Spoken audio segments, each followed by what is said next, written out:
दोस्तों आपने एक चीज़ नोटिस ज़रूर की होगी कि जब से हमारी एससीओ समिट खत्म हुई है जो कि चाइना के अंदर हेल्ड हुई थी, यानी कि चाइना के अंदर हुई थी, उसके बाद से हमारे प्राइम मिनिस्टर मोदी कहीं पे भी जा नहीं रहे, कहीं पे भी मतलब इंटरनेशनल विजिट नहीं कर रहे हैं। जैसे कि अभी ये हुआ था गाजा पीस समिट। वेल दोस्तों, जब हमारे प्राइम मिनिस्टर नरेंद्र मोदी गए थे एससीओ समिट के अंदर तो एक प्लानिंग हुई थी, उससे पहले हुई होगी। मतलब जो अमेरिका है, अमेरिका की जो CIA है अमेरिका की है, अमेरिका ने ये प्लानिंग बनाई थी कि हाँ कि हमें नरेंद्र मोदी को असैसिनेट करना है। अब देखो दोस्तों, इसके पीछे हाथ ट्रम्प साहब का ही होगा।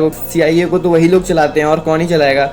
और जो रीज़न ये था कि प्राइम मिनिस्टर नरेंद्र मोदी क्यों विजिट किए थे एससीओ समिट को, जहाँ पे यूनिटी दिखाई पड़ रही थी रशिया, चाइना की और इंडिया की। तो ये जो ट्राया बन रहा था, इससे कहीं ना कहीं ट्रम्प को बहुत ज़्यादा दिक्कत थी और वो चाहते नहीं है कि रीजन के अंदर ये तीनों कंट्री हैं वो यूनाइटेड रहें। तो ये एक बहुत बड़ा रीज़न था। और ये जो असैसिनेशन था ये हो इसलिए नहीं पाया था क्योंकि जो इंडिया की रॉ है और जो रशिया की जो एजेंसी है, ठीक है, इन दोनों ने मिलकर के जो CIA का जो एजेंट था वो बांग्लादेश के अंदर किसी होटल रूम के अंदर था, ठीक है, तो उसको वहीं पे असैसिनेट कर दिया गया था। और जैसे ही ऐसा कुछ खबर पता चली थी तो तुरंत ही US की जो एम्बेसी थी जो बांग्लादेश के अंदर थी वो उस लाश को ले गई और वहाँ पे जो 3-4 सूटकेस थे उसके वो भी ले गई। तो अभी ऐसा कुछ क्लियर इसलिए नहीं हो पाया कि वो CIA का एजेंट के पास क्या क्या चीज़ें थी।